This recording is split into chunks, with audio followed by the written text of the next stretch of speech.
You're still playing against druids? That's a problem?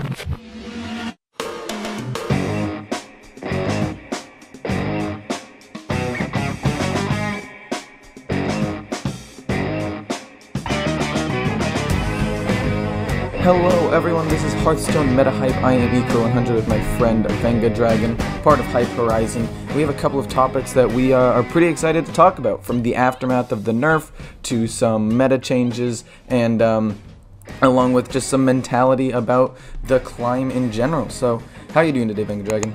I am awesome and glad to be here. I just love doing this show, and it's just like crazy stuff last week. And wanted to thank everybody that was in the audience that was either on my side or against me, but still was kind enough to find a way to come to meet in the middle. That was pretty cool. So thanks for that, guys. Okay, so first topic is just how do you like the meta changes like after the nerf? How do you like the direction the meta has gone since the nerf has come out?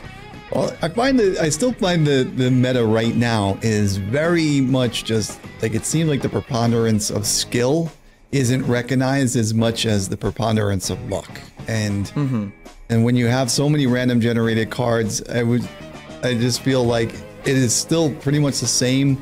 I was shocked when just 2 days ago on turn 4, the opponent dropped down Guardian on turn 4 on me. But I actually won the game, but I managed to get through it. I couldn't believe it, but it was out there on turn 4, Druid. So it was the nerfs didn't change too much in that aspect. I think they changed it more on the mage side, that thankfully we would not have to deal with the tortoise mage. Yeah, tortoise, whatever, turtle.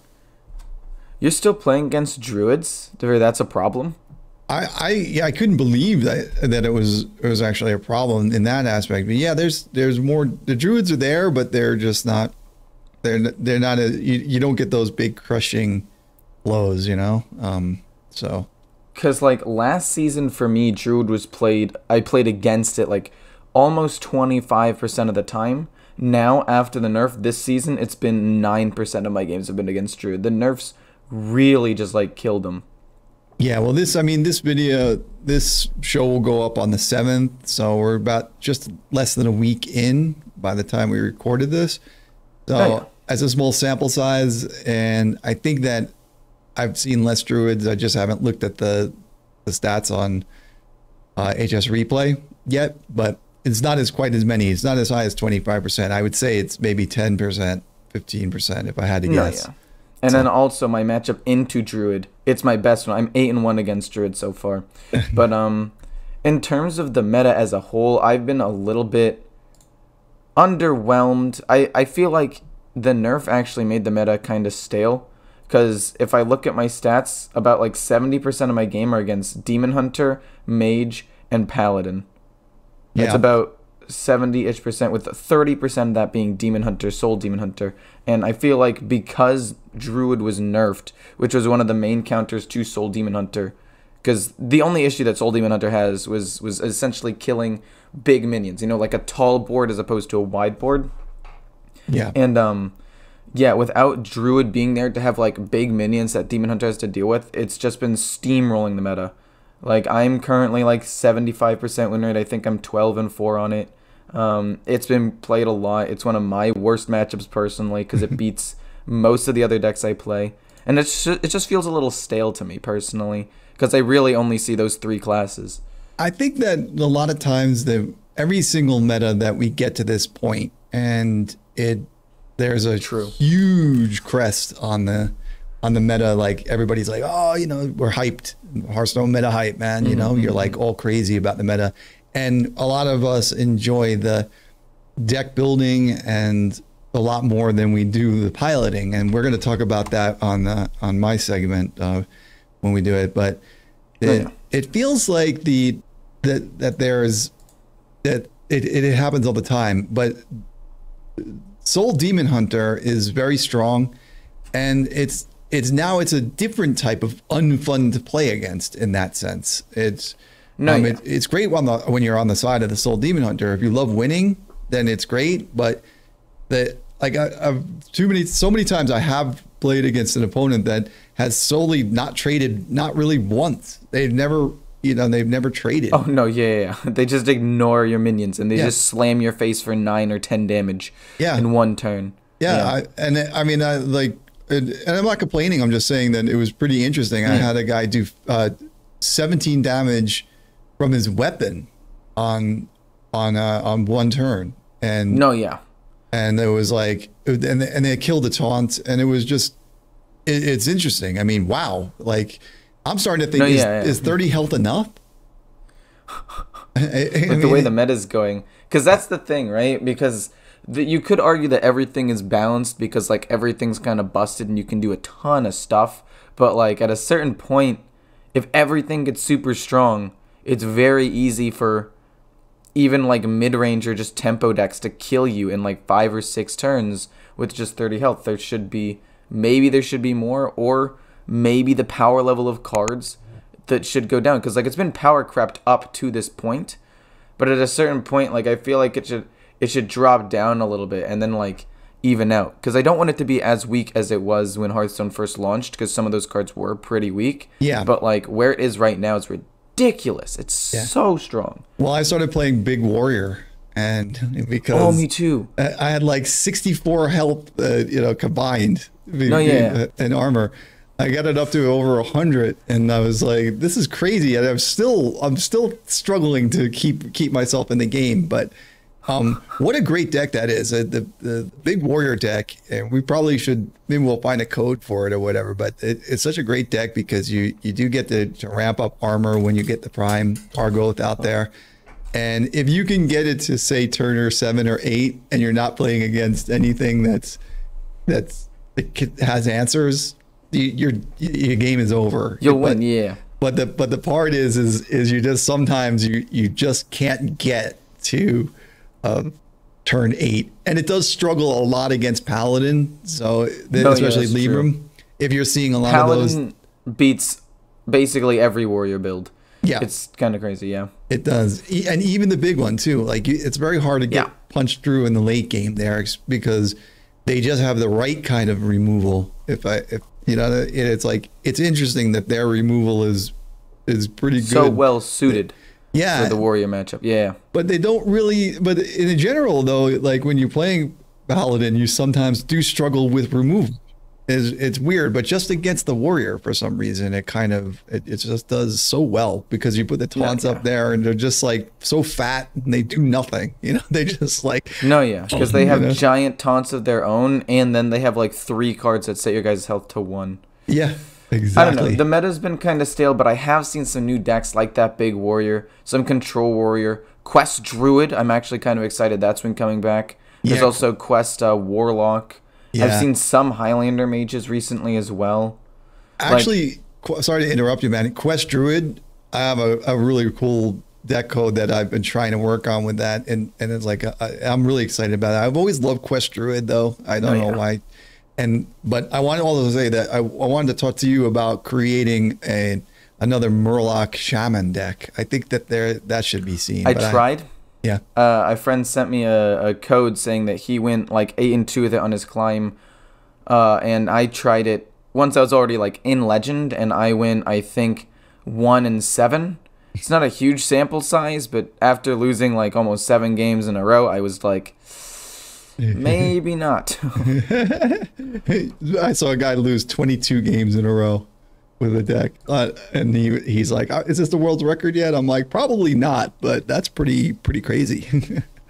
And losing a ton of games actually goes right into the next topic of mentality of like how the mentality of climbing at the beginning of each new season. Because for me, it gets fairly stressful, and then once I'm not Legend, I feel like every loss like hurts a little bit more, because I'm not like, I don't have that guaranteed Legend yet. I mean, I'm gonna get it, but it's just. In my opinion, it's the beginning of the season's always the most stressful time, because it's like, now I've just got to go all the way back to Legend, even though I have the 11-star bonus and it'll be fast.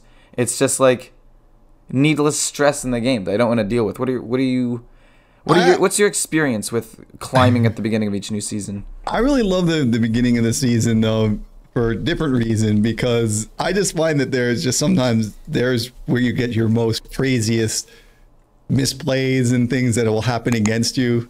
That's Because true. you start at bronze and you're just like going through.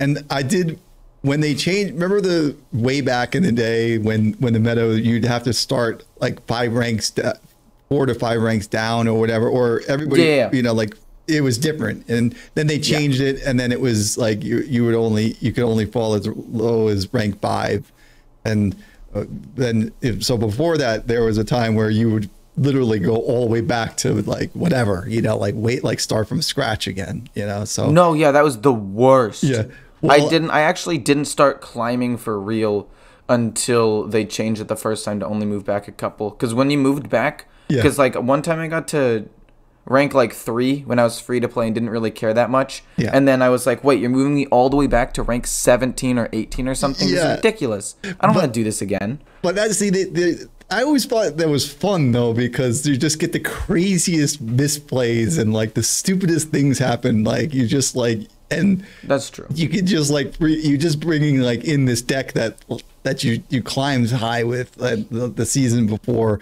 You bring in your best deck and you go up against just like these like just it's so much A for me. It's weird deck, fun, yeah. yeah. So Yeah. I think it in Hearthstone in general, the one of the problems that I have, I think, with my mentality is the wins aren't as nice. The losses are very crushing.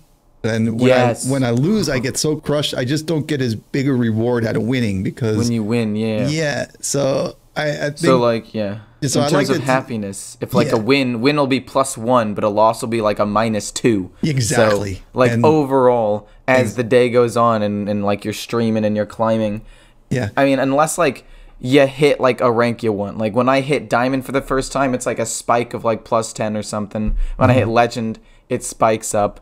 But like overall, if you just look at game by game, Yeah. it slowly goes down. Let me ask you about that, because this is an interesting thing about the mentality and the part that it's like when you play a class like priest, right? You know how it's very difficult sometimes to play against priest because when you're playing against it and you lose to them, and it's like the yeah. classes that you do hate losing to or whatever. Well, how does it feel to you when you play the class that you hate losing to, and then you're like, you lose with it? Do you understand what I'm saying? It's like, how does it feel? Yeah. Actually, it's interesting because like I talk about how much I hate a lot of these classes and decks on like stream and in my videos. Yeah. So I actually like actively try to not play them. Like I've literally made like 2 priest videos in the past like entire month because I try to stay away from it. Same with like Tempo Mage, and I didn't play Turtle Mage at all because like I know how frustrated it makes me. Yeah. And I don't want to put other people through that, you know? So I just understand. have steered away from it. But I have played it a couple of times, and when I lose, it is kind of nice. Like, losing with those decks isn't as tilting, because it makes me realize, like, you know, these decks are definitely beatable. It's not, like, a lost cause as soon as you go into it. Maybe if I just played out some games and I didn't get as tilted, the games would go more in my favor anyway. And I think losing with those decks like a priest is actually not necessarily a plus, but not even a minus either, because it gives me some sort of clarity. Wow. You see, did you notice we're exactly the opposite? You hate the beginning of the season because it's crushing to you if you going through it. I love the beginning of the season because I love to like put people through pain and make them suffer for craziness. And then when it comes down to the situation where you're playing a deck that you hate losing to, you don't play it because you want to save people the grief, and then when you lose with it, you're not so unhappy. So I'll say that we agree we're on the same page when it comes to not playing a deck because you really don't want to put people through that pain. It's like it's not nice to do. But where we disagree is I just cannot stand if I play like a game that just kills me every time, something like, you know, Resurrection Priest, and I'm like, know, and I'm just getting killed every game by Resurrection Priest, and then I go, you know what, you switch it over because they're like, I'm sick of it. I'm gonna play it and let me do it, and then all of a sudden you lose with it. Oh, those kill me. I hate that. Yeah, I think the worst part about Priest in general is just the fact that games take so long. I feel like if games weren't like 20 minutes long and they were like 10, it wouldn't feel as bad to lose to them personally. Because, like, that's my biggest issue. It's just like, wow, I wasted 20 minutes to play a game where he essentially played my deck. Exactly. Or he rezzed, like, 6 minions, some of which had reborn, and just put up a wall. Like, what is the problem? Like, I'm okay losing to some of those mechanics. Yeah. Because, like, I feel like I've become a little bit desensitized to ridiculousness because Blizzard just keeps coming out with more and more stuff. Yeah. But it's the length of the game and then eventually losing that's the tilting part. Yeah, like, some long games are good every now and then. Yeah. But, like, going into Priest and just knowing, rolling your eyes and just thinking, this is gonna be a 20 to 30 minute game minimum. It's gonna be miserable. Yeah, it's just that's what demoralizes me the most. Let me ask you a question because we got just a minute or so left, but it's just it doesn't require really a thoughtful answer. But I just wanted to ask you, what is the deal with Priest stealing everything? Like, why is it that the rogue has like I don't understand that. I don't understand. Like, rogue should be the class that steals. It has the rogue quest. It has a couple of mechanics. It used to have like Tess, right? I used to play that deck. Why Priest? All of a sudden they're like, let's just give Priest all of these things. I don't really know. I don't know that's why that's the direction they went with their direction of the class. I really don't know. But to be fair, as a priest is by nature a very, very supporty class that relies on other people to do the damage and carry excuse me, and carry in like fights or raids or anything like that. So you're talking about like I'm trying to relate it to like real life.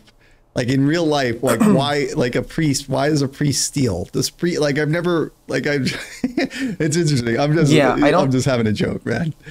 Yeah, I don't know if necessarily it's them stealing. I think that my thought process is priest doesn't really have a way of winning like a fight on their own. They need other people to do it for them while they just, support and heal. Mind control, right? Yeah. So like the thought steal and the mind control and stuff is kind of just like, okay, they're not stealing from you. They're stealing from like the warrior in their party that they are just supporting, or the hunter in their party that's doing the damage for them. Interesting. Because like, how else would a priest actually win the game? Well, the priest like if they just constantly heal, sure they can sometimes be aggro, but with like nothing else, they can't really beat other stuff. Well. But anyway, no, interesting. That's some deep stuff, man. I was thinking it was more like Blizzard hates religion and they hate priests. Whoa! Oh my god! Let's just keep it light. You know what I'm saying? Okay. That's a great topic to end on. Blizzard hates religion. You heard it here first. All right, guys. Hey, I'm gonna do again. I always like doing Ecord's job for him. Make sure that if you like this video, give it a thumbs up and also subscribe to his channel so that you can see more of the Hearthstone Meta Hype. And if you're listening to us on Apple, Spotify, or wherever we are, thumbs up to you, and we will see you again next week.